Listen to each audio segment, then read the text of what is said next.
I'm Natalia, 28 years old, and an art curator at Meridian Gallery in Boston.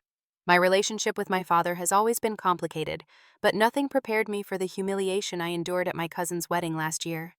The way his girlfriend Amanda mocked me in front of everyone, and how he just stood there choosing her over me. I cut him out of my life completely after that night. Then 1 year later, he crashed my engagement party with news that left me absolutely speechless. Before I share how my father's unexpected news changed everything, let me know where you're watching from and hit that like button if you've ever had to cut toxic people out of your life, even family. My childhood was picture perfect, at least until I turned 14. We lived in a charming colonial house in suburban Massachusetts with a tire swing in the front yard and a golden retriever named Sunny. My parents seemed happy. Dad worked as a financial advisor while Mom taught piano lessons from our living room. I was their only child, and they both doted on me. Everything changed during my freshman year of high school. I came home one day to find Mom sitting at the kitchen table, eyes puffy from crying. That was the day I learned my father had been having an affair with a colleague and was leaving us. The divorce was quick, but messy. Dad moved into a downtown apartment with his girlfriend, and just like that, our family shattered. "He's just going through a phase," Mom would say, trying to reassure both of us. But I knew better. I saw the pain in her eyes whenever his name came up. Mom was incredible throughout it all.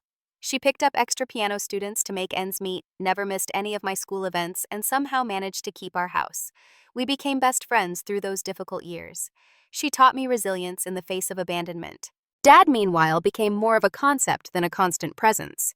He'd make grand promises about weekend visits, then cancel last minute because of work emergencies. He forgot my 16th birthday entirely. When I graduated with honors, he showed up an hour late, missing my valedictorian speech. The women in his life formed a rotating cast.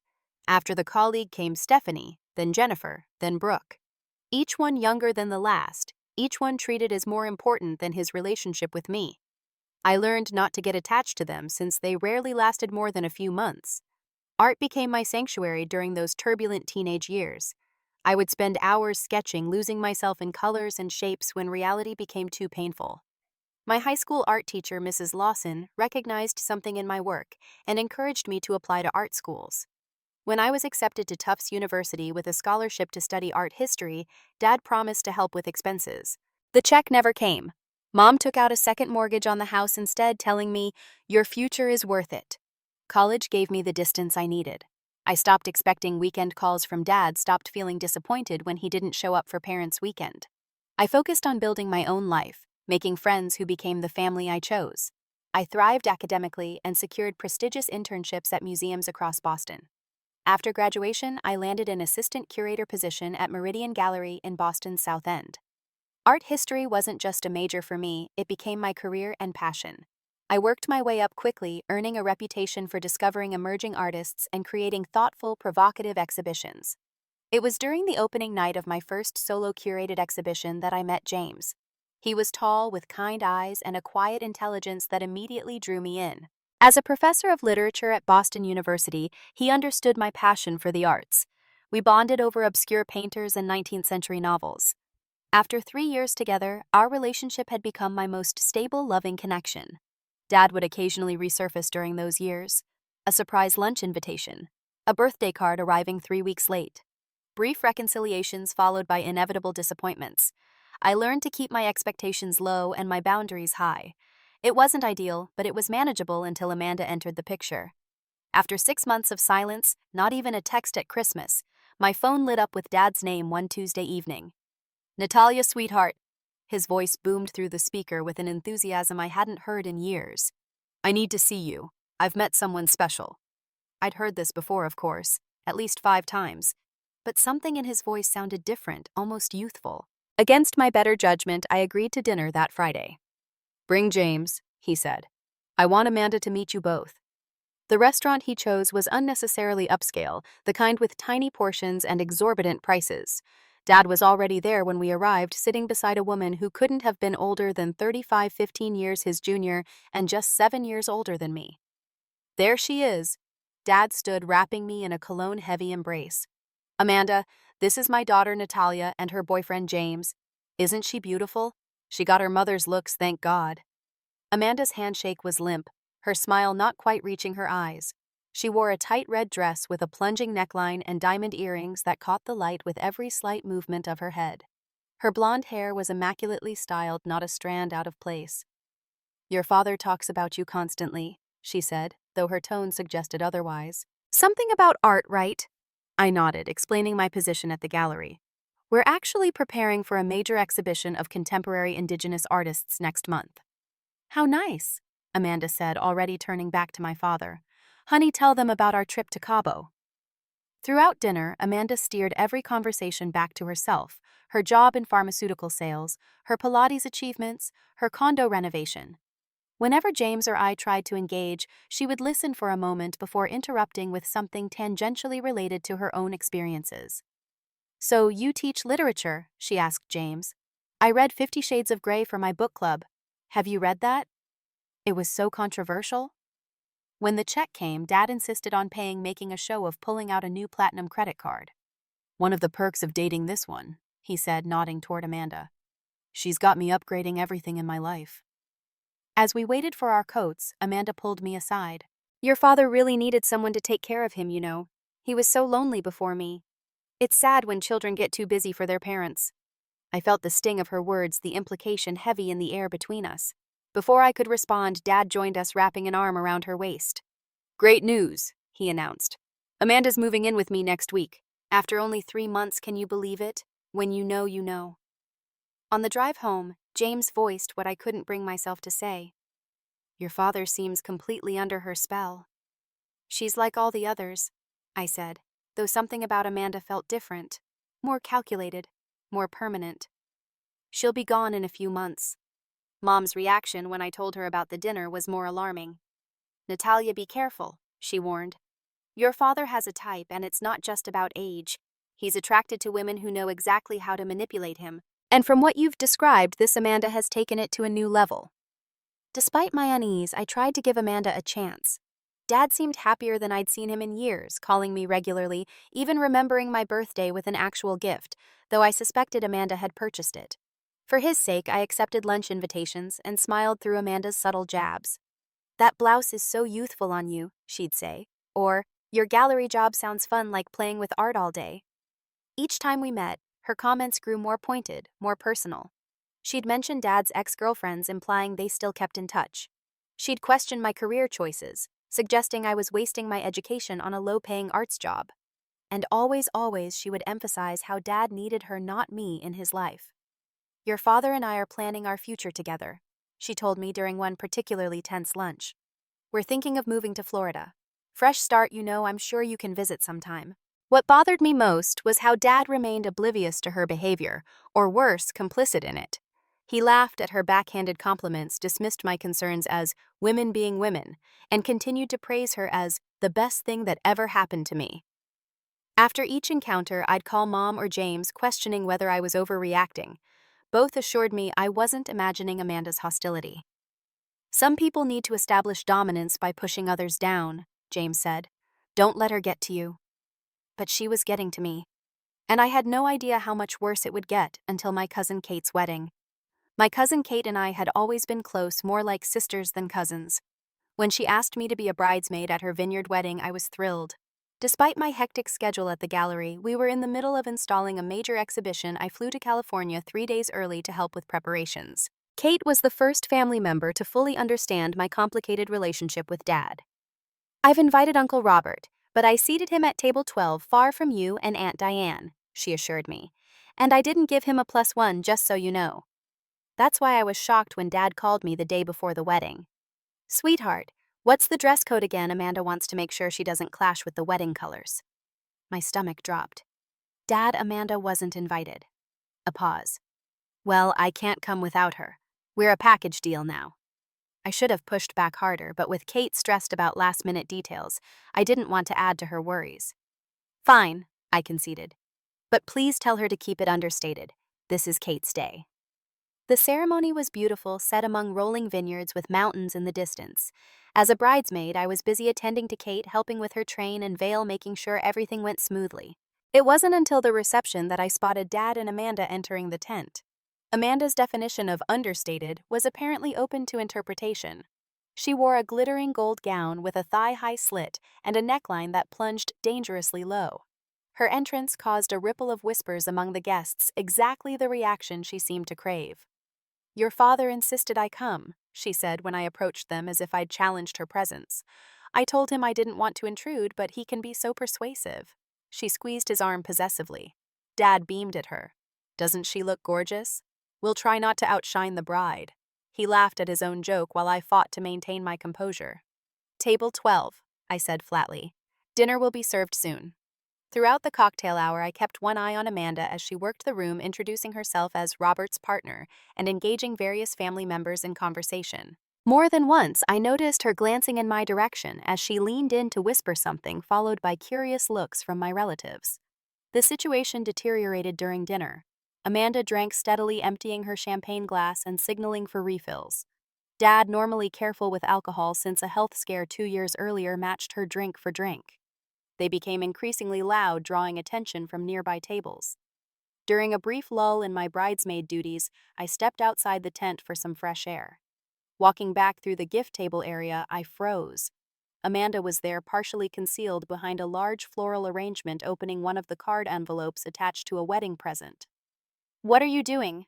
I demanded, rushing forward. She jumped quickly, tucking the card back into its envelope. "Just admiring the gifts," she said smoothly. "Kate is so lucky. These must be worth a fortune." "You were reading their cards," I said, my voice low but firm. "That's private and inappropriate." Amanda's face hardened, the pleasant mask slipping for a moment. "Are you accusing me of something? Because that would upset your father terribly?" "I'm telling you to stay away from the gifts, and maybe slow down on the champagne." She stepped closer, the smell of alcohol heavy on her breath. "You've been hostile since the moment your father and I got together. He notices, you know. He tells me how disappointed he is in your attitude." Before I could respond, Dad appeared. "There you are, beautiful," he said to Amanda, seemingly oblivious to the tension. "They're about to cut the cake."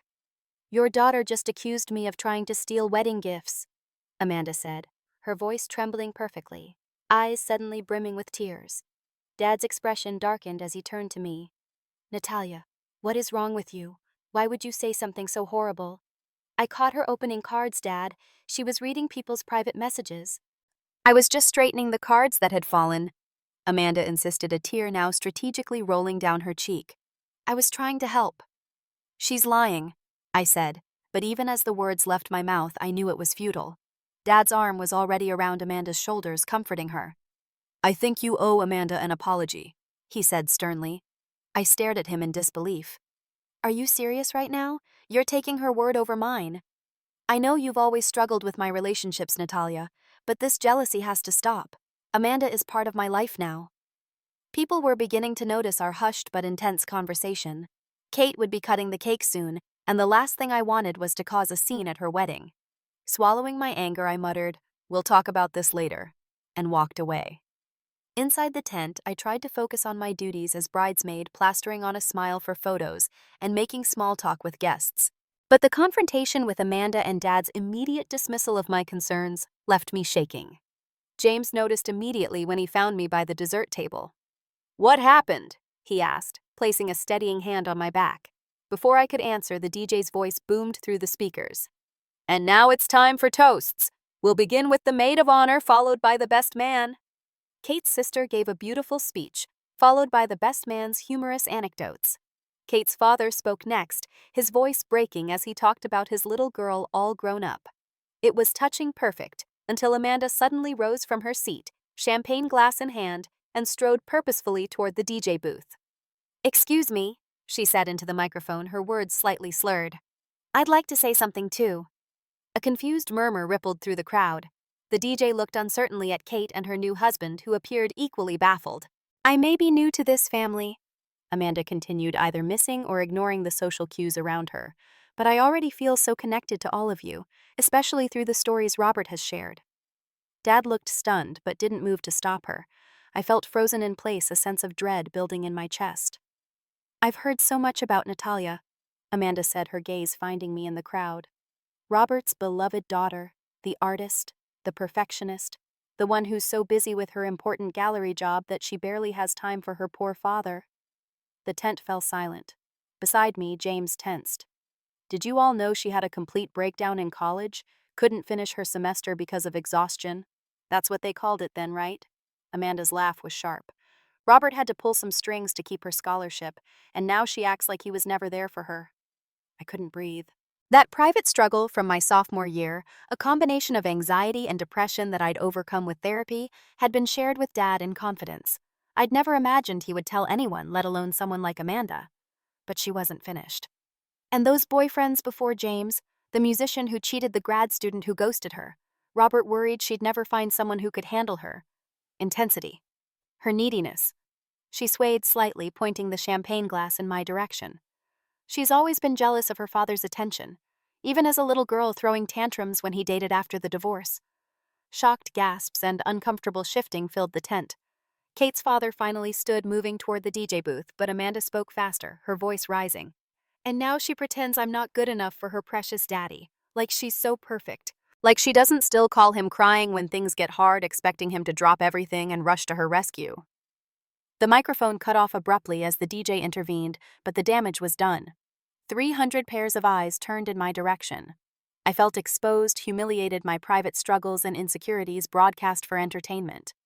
Kate's father quickly took control, making a joke about open bars and wedding enthusiasm to break the tension. The band started playing loud and upbeat as if to physically drown out what had just happened. But I couldn't move. Tears blurred my vision as James gently guided me outside, away from the prying eyes and whispered conversations. Outside the tent, the cool night air hit my face, but it did nothing to ease the burning shame and anger coursing through me. She had no right, I choked out. Those were private things. How could Dad tell her all that?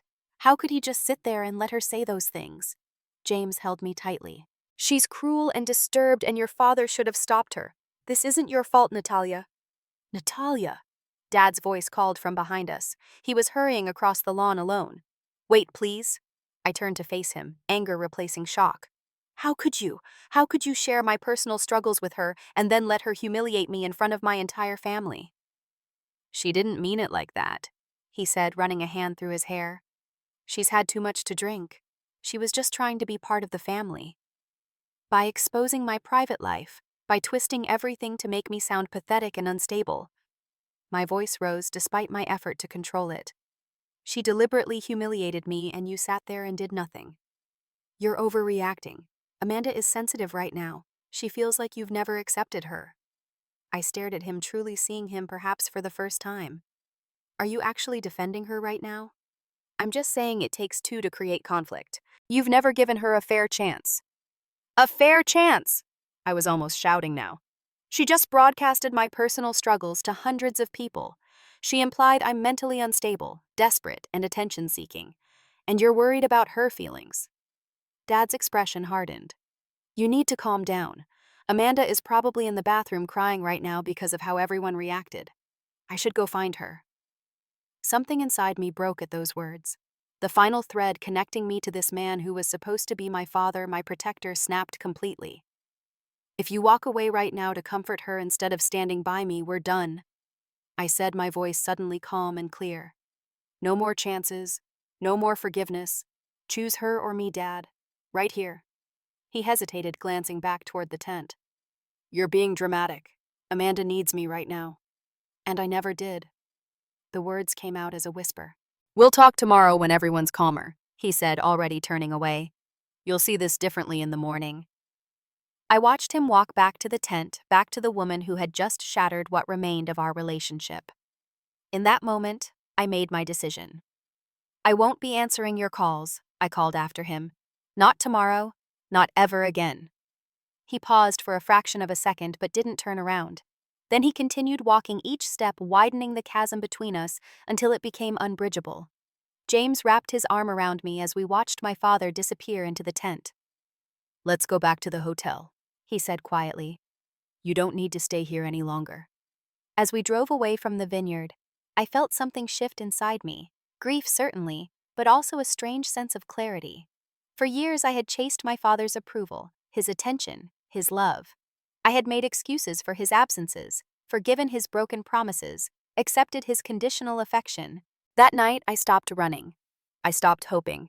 I stopped pretending that he would ever be the father I needed him to be. And in that painful ending was also a beginning my life without the constant disappointment of a father who could never choose me first.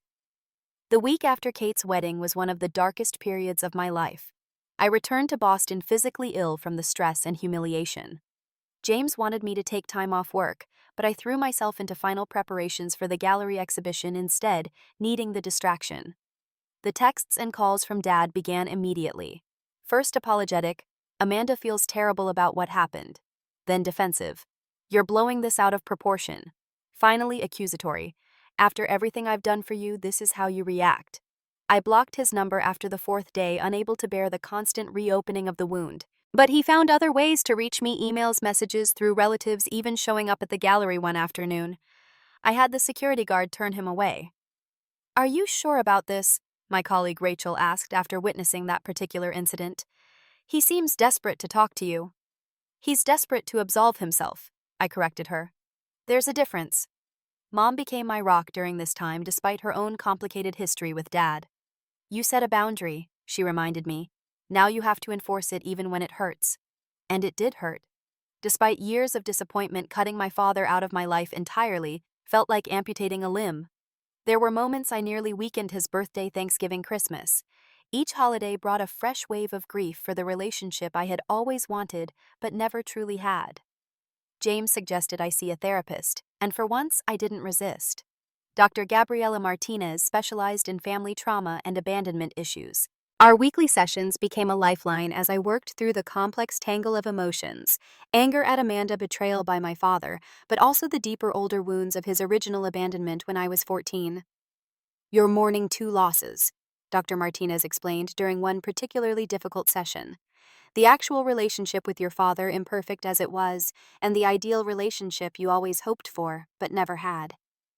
Through therapy, I began to understand how my relationship with Dad had shaped other areas of my life: my perfectionism, my initial reluctance to fully commit to James, my constant fear of abandonment disguised as independence. Slowly, I started to heal, not just from the wedding incident, but from the accumulated pain of a lifetime of conditional love. 6 months after the wedding disaster, on a snowy evening in February, James took me to dinner at the small Italian restaurant where we'd had our first date. After tiramisu and espresso, he slid a small velvet box across the table. "I had a whole speech planned," he said, his voice uncharacteristically nervous, "about how you're the strongest person I know. About how watching you set boundaries and choose yourself this past year has made me admire you even more. About how I want to build a family with you that breaks all those negative cycles." Tears filled my eyes as he opened the box, revealing a vintage emerald ring. "But all I really need to say is that I love you, Natalia. Completely. Consistently. Will you marry me?" The yes came easily, without hesitation or fear. Something had shifted in me during those months of enforced separation from my father. I had learned that I was worthy of unconditional love, that I could survive loss, that I could trust my own judgment about who deserved a place in my life. Mom cried tears of joy when we called her with the news. "I've been saving for your wedding since you were born," she admitted, "and James already asked for my blessing last month. I've never been so sure about anything." Planning the engagement party became a welcome distraction. We decided to host it in Mom's backyard garden, which would be in full bloom by late May. James's parents flew in from Seattle, his brother and sister-in-law drove up from New York, and our closest friends arranged to attend. Conspicuously absent from the guest list was my father. Mom gently asked once if I wanted to invite him, and I appreciated that she respected my firm no without pushing further. To my relief, Kate and other family members who had witnessed the wedding fiasco also understood my decision, sending loving messages of support and congratulations without mentioning Dad.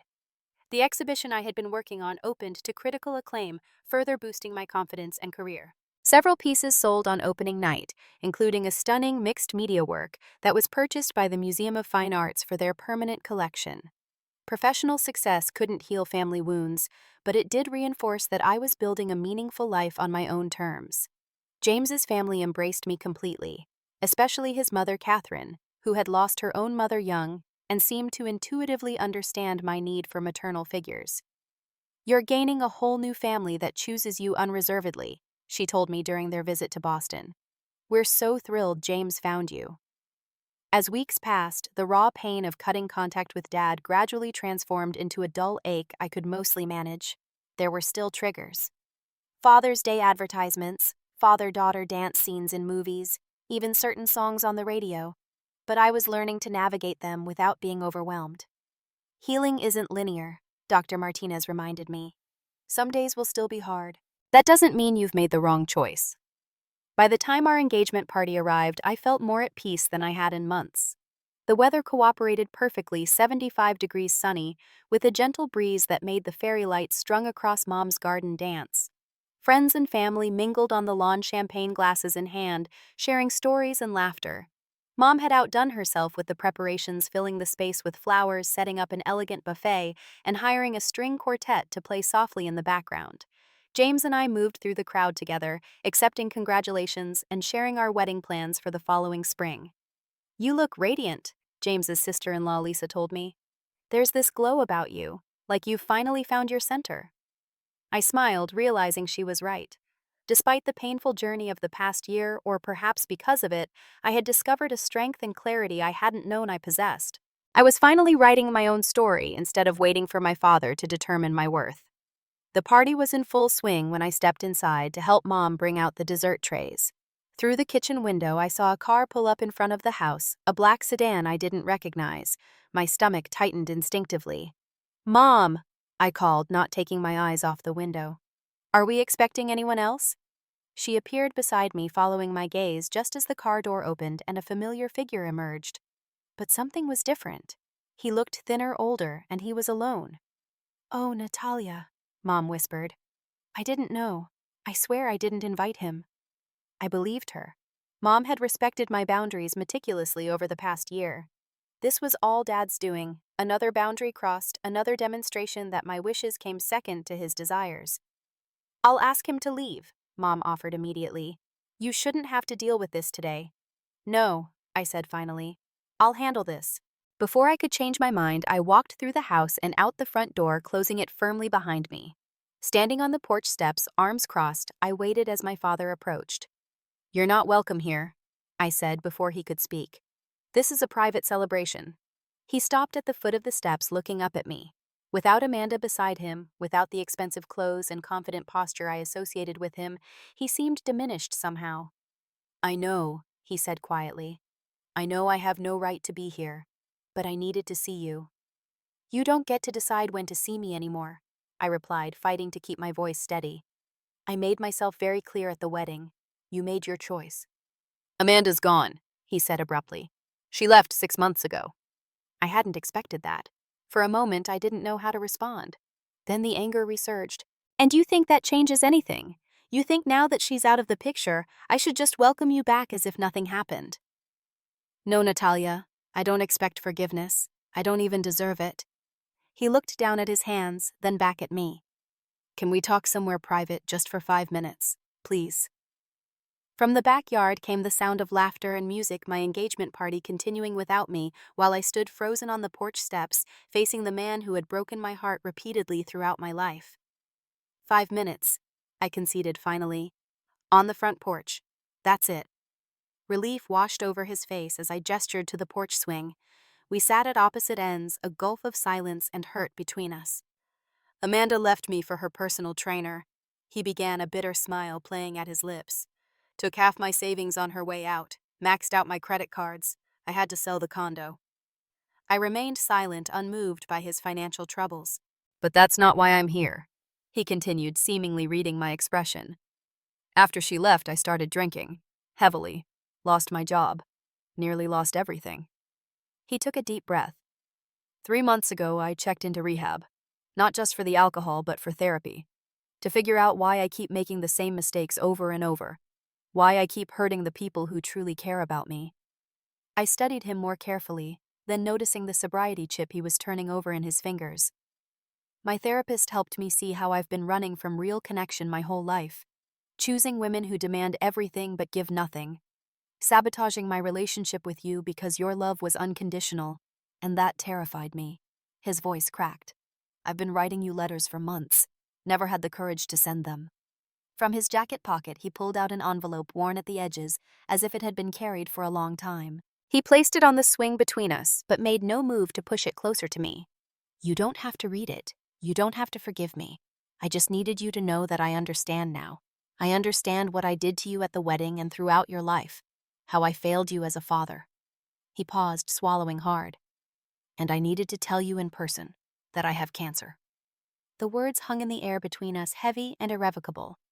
Pancreatic, stage 4. He trailed off. The doctors give me 6 months, maybe less. The ground seemed to shift beneath me. All the righteous anger, all the careful boundaries I had constructed suddenly felt unstable in the face of this new reality. I'm not telling you this for sympathy or to manipulate you, he added quickly. I refused treatment initially. What was the point? I'd destroyed every relationship that mattered. But then I thought about you, about leaving things this way between us, and I decided to try the chemo. To buy some time, to have a chance to make amends, not just with you, but with everyone I've hurt. He stood up slowly as if every movement required effort. That's all I came to say. I don't expect you to let me back into your life. I just couldn't bear the thought of you finding out from someone else after I'm gone. As he turned to leave, something broke through the shock and confusion swirling inside me. Dad, wait. He stopped, not turning around immediately, as if afraid of what he might see in my face. Are you really in treatment right now? He nodded. 3rd round of chemo last week. It's why I look like hell. A ghost of his old smile flickered briefly. Not that Amanda would recognize me now anyway.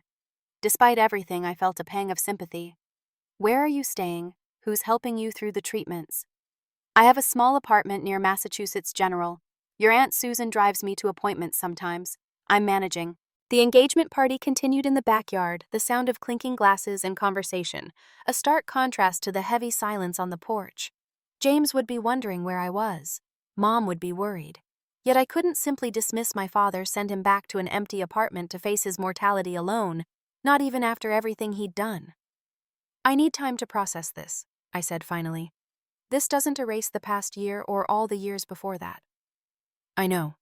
He nodded, resignation in his eyes.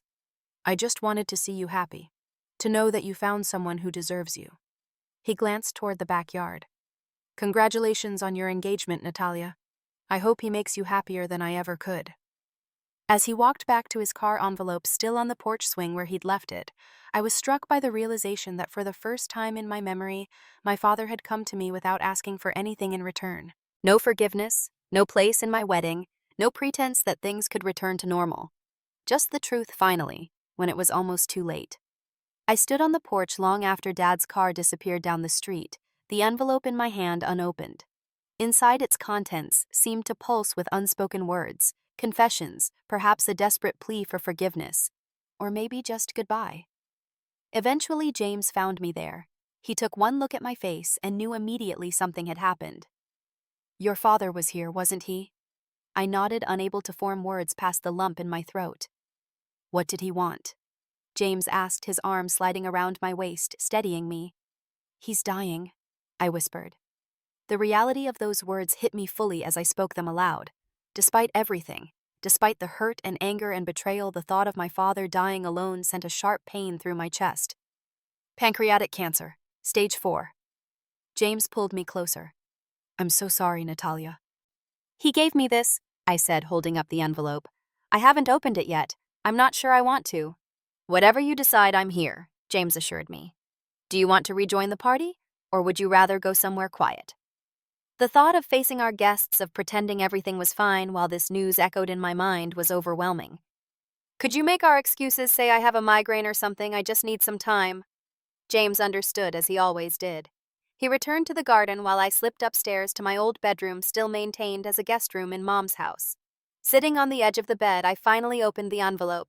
Inside was a letter written in my father's distinctive handwriting, the script more uneven than I remembered, as if his hand had trembled while writing. My dearest Natalia, it began.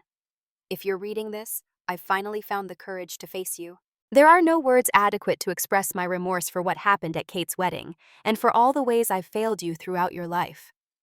The letter continued for several pages, an accounting of his regrets, his acknowledgement of how deeply he had hurt me, not just with Amanda, but through years of broken promises and conditional love.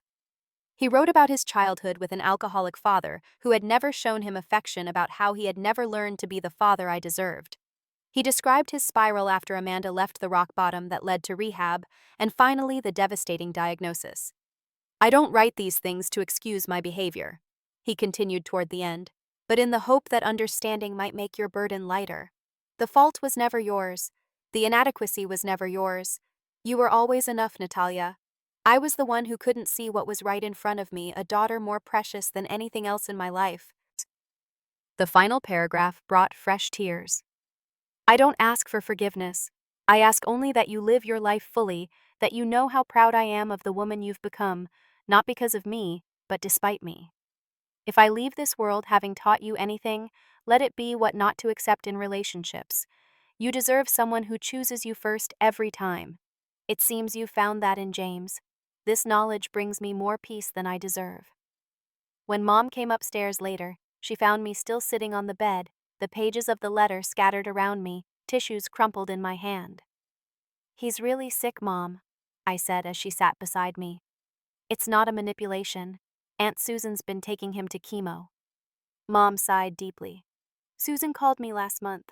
I should have told you, but I didn't want to interfere with your healing process. I was going to tell you after the engagement party. What do I do now? I asked, feeling suddenly like a child again, looking to my mother for answers to impossible questions. There's no right answer, Mom said, brushing hair back from my face. You've worked so hard to establish boundaries to protect yourself. That matters. Your healing matters. She paused. But I also know you, Natalia. You have a compassionate heart. Whatever you decide, make sure it's for your peace, not his. The next day, I called Dr. Martinez and scheduled an emergency session. I brought Dad's letter, sharing parts of it as we worked through the complicated emotions his reappearance had triggered. It's normal to feel conflicted, she assured me. Terminal illness doesn't erase past behavior, but it does change the timeline for any potential reconciliation. I don't know if I want reconciliation, I admitted, but I also don't know if I can live with myself if I do nothing while he dies alone. Dr. Martinez nodded thoughtfully. Perhaps there's a middle path. Not full reconciliation, not complete estrangement. A way to acknowledge his humanity and your connection without erasing your boundaries or the hurt he's caused. That conversation became the framework for my careful, tentative reconnection with my father. I called him a week after the engagement party, setting clear parameters for our interaction. I'm not ready to let you back into my life completely, I told him, but I don't want to regret not saying what needs to be said before it's too late. We began meeting once a week for coffee at a neutral cafe halfway between our homes. The first few encounters were awkward, strained by the weight of our history and the inevitable end that hung over every conversation. But gradually, something shifted. Without Amanda's presence, without his usual defenses, my father became someone I barely recognized, humble, attentive, genuinely interested in my life and thoughts. Tell me about your fiancé, he said during our third meeting. Not just the surface stuff. Tell me who he really is. For the first time in memory, my father listened, truly listened, as I described James's quiet strength, his unwavering support, his passion for literature and teaching. He didn't interrupt or relate my stories back to himself. He simply absorbed my words, nodding occasionally, asking thoughtful questions. I'd like to meet him properly, Dad said when I finished. If you're comfortable with that, no pressure. I understand if you're not ready.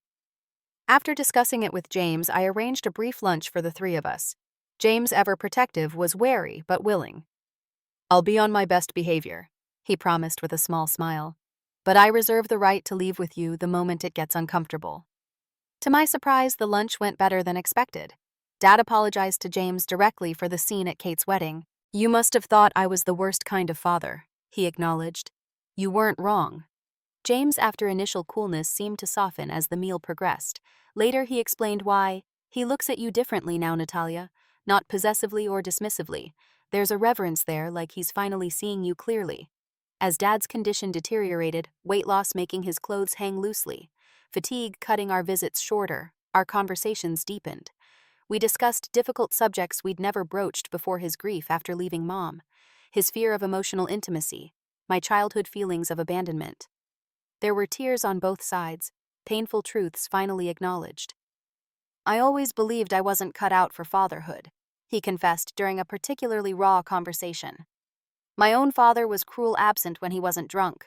I had no model for how to do this. So instead of trying and risking failure, I just kept my distance. You could have learned, I said the words carrying decades of hurt. You could have asked for help, gone to therapy, read parenting books, anything. You're right. He admitted, no excuses this time. I failed you by not even trying, and I'll regret that until my last breath. The wedding planning continued in parallel with Dad's declining health. I faced a decision I never imagined making, whether to include my dying father in the ceremony, and if so, how. After long discussions with James' mom and Dr. Martinez, I made my choice. I'd like you to be at the wedding, I told Dad during a visit to his apartment now filled with medical equipment. Not to walk me down the aisle, Mom will do that. She's earned that honor. But I thought, maybe a modified father-daughter dance, if you're able. His eyes filled with tears. I don't deserve that. This isn't about deserving, I said firmly. It's about choosing to acknowledge our complicated truth rather than pretending it doesn't exist. It's about my healing as much as yours. As weeks passed and Dad grew weaker, I began to understand that our reconciliation, limited and conditional as it was, wasn't about forgiveness so much as release. I was letting go of the fantasy father I'd always wanted and accepting the flawed, failing human being before me.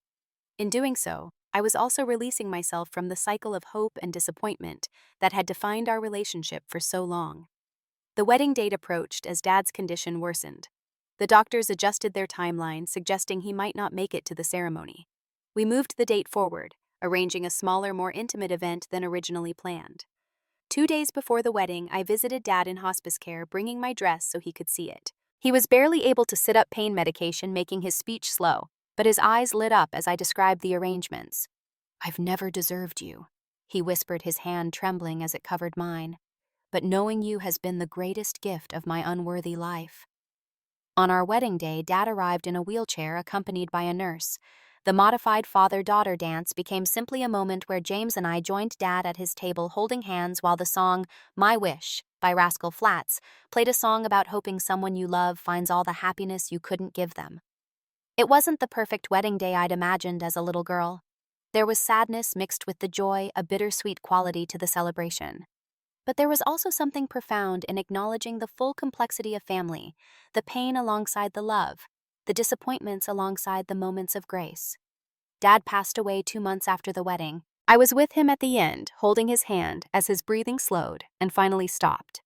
The grief I felt was complicated sorrow for what was lost, for what might have been, but also a strange peace knowing that we had found a way to truth before it was too late.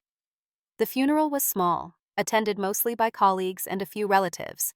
As I stood to deliver the eulogy, I looked out at the sparse gathering and realized how few people had truly known my father. He had kept everyone at a distance, even those who loved him most. My father and I had a complicated relationship. I began honestly. For most of my life, I thought that meant we had failed somehow, that he had failed as a father, that I had failed as a daughter. But I've come to understand that complicated doesn't mean failed. It just means human. I shared stories from our reconciliation, the conversations that had begun to heal old wounds, the difficult truths we had finally acknowledged. In his last months, my father taught me that it's never too late to begin again, to see each other more clearly, to speak truth even when it hurts. This doesn't erase the past, but it did create space for something new to grow alongside the pain. Cleaning out Dad's apartment afterward, I found a journal he'd kept during his time in rehab and throughout his illness. In it were reflections on his life, his regrets, and in the later pages detailed accounts of our weekly coffee meetings, what I'd worn, what we'd discussed, moments when he'd seen me smile. He had treasured those meetings more than I'd realized. In the final entry, dated just days before his death, he'd written, "Natalia visited today. She held my hand without flinching when the nurse changed my IV." I don't know what twist of grace allowed me to glimpse the father I should have been in these final moments. Too late to change the past, but perhaps just enough time to show her I finally understand what I missed. She is magnificent. She always was. Looking back now, 2 years after my father's death, I understand that forgiveness isn't what the movies and books make it out to be. It's not a magic eraser that removes all hurt. It's not a single moment of revelation that transforms everything. And sometimes it's not even the right choice. What I found with my father wasn't forgiveness exactly, but something more complicated, a way to see him fully brokenness and all without excusing the pain he caused. I learned that I could set boundaries and still offer compassion, that I could acknowledge our connection without pretending the hurt never happened. The wounds of childhood don't disappear with time, or even with death. I still carry the marks of growing up with a father who couldn't love consistently, who made me feel I was never quite enough. Those experiences shaped me in ways both painful and powerful. They made me vigilant about my own patterns, determined to break cycles rather than repeat them. James and I are expecting our first child, now a daughter. Sometimes at night, I place my hands on my growing belly and make silent promises to her. I promise to see her completely, to love her consistently, to make sure she never doubts her place in my heart. I promise to be honest about my imperfections and to apologize when I inevitably fall short. I promise to choose her always. My relationship with my father taught me that family is both blood and choice. Some family connections sustain us. Others must be carefully managed or even severed for our well-being. Creating a family of my own has meant intentionally building what I didn't have: a home where love isn't conditional, where presence isn't negotiable, where truth can be spoken without fear. Mom still lives in the house where I grew up, though she's started dating again recently, a kind widower who teaches history at the local community college. Watching her open her heart after so many years alone reminds me that healing doesn't follow a timeline. It happens when we're ready, sometimes when we least expect it. In my office at home, I keep the letter my father gave me at our engagement party alongside the journal I found after his death. Not as a shrine to perfect reconciliation, but as a reminder of our complicated truth that some relationships can be healed even after seeming irreparably broken, while others must remain in the past. That sometimes the most profound connections happen in the final chapters, when pretense falls away and only essence remains. The gallery where I work recently opened a new exhibition exploring family trauma and healing. One piece in particular always catches my eye. A shattered mirror painstakingly reassembled the cracks filled with gold in the Japanese tradition of kintsugi. The artist's statement reads, "What is broken cannot be made whole again in the same way, but in acknowledging the breaks and tracing them with gold, we create something with a different kind of beauty, one that honors both the original object and its journey through breaking." That's how I've come to see my relationship with my father, not restored to some idealized whole that never existed, but transformed into something different. Something that acknowledges both the breaks and the attempts at repair. Something real. If you've stayed with me through this story, perhaps you've experienced your own complicated family relationships. Maybe you're wondering if reconciliation is possible or if cutting contact is the right choice. I can't answer that for you. Every situation is unique, every boundary personal. But I can tell you that whatever you choose, it should serve your healing, not someone else's comfort. Have you ever had to make difficult decisions about family relationships? Have you experienced the complexity of loving someone who has hurt you? Leave a comment below and share your story. Sometimes knowing we're not alone in these struggles is the greatest comfort. And if this story resonated with you, please like, subscribe, and share with someone who might need to hear it. Thank you for listening, and remember, your worth is not determined by someone else's ability to see it clearly.